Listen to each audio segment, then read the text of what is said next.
হাদি হত্যা মামলার প্রধান দুই আসামি ফয়সাল করিম ও আলমগীর হোসেন দুইজনকে কিন্তু ভারতে গ্রেপ্তার করা হয়েছে এবং তাদেরকে ভারতের আদালতে তোলা হয়েছে। আজকে তাদের 14 দিন রিমান্ড ছিল। গত কিছুদিন আগে 14 দিন রিমান্ড ছিল এবং রিমান্ডে তারা কোনো স্বীকার করে নাই। আজকে তাদেরকে আবার আদালতে তোলা হয়েছে এবং আদালতে তারা অস্বীকার করেছে যে তারা উম, শরীফ ওসমান হাদিকে খুন করেনি, এর সঙ্গে তারা জড়িত নাই।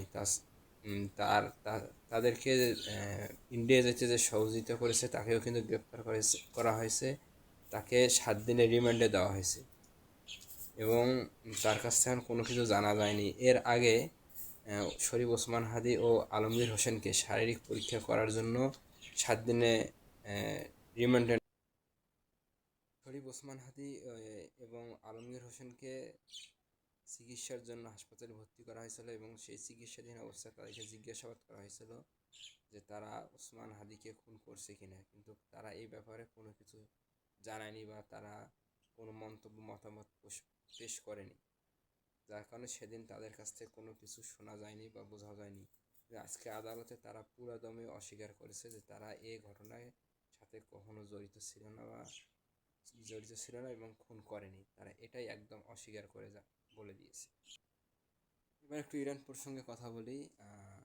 ডোনাল্ড ট্রাম্প, আমেরিকার প্রেসিডেন্ট ডোনাল্ড ট্রাম্প, উনি বলেছেন যে 48 ঘন্টার মধ্যে হরমুজ প্রণালী পুরোপুরি খুলিয়ে না দিলে ইরানের যে বিদ্যুৎ কেন্দ্রগুলো আছে সেগুলো পুরোই ধ্বংস করে দেবে, এমন একটা হুমকি দিয়েছে।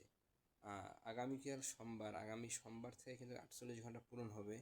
জানি না এ হামলা হবে কি না বা কী পদক্ষেপ নেবে, কিন্তু ইরান এখনও অটল রয়েছে। তারা কিন্তু কখনো হরমুজ প্রণালী পুরোদমে খুলে দেবে না এবং আমেরিকা ইসরায়েলের যে জাহাজগুলো আছে সেগুলো কিন্তু তারা সেদিক দিয়ে চলাচল করতে দেবে না। অন্য অন্য রাষ্ট্রে তেল দিতে স্বীকার করেছে, কিন্তু আমেরিকা এবং ইসরায়েল তারা দুই দেশে কোনোভাবেই তেল রপ্তানি করতে দেবে না এবং তাদের জাহাজ সেই হরমুজ প্রণালী দিয়ে চলাচল করতে দেবে না। ইরান কিন্তু এমনটাই জানিয়েছে। এই ছিল আজকে ইরানের সংবাদ।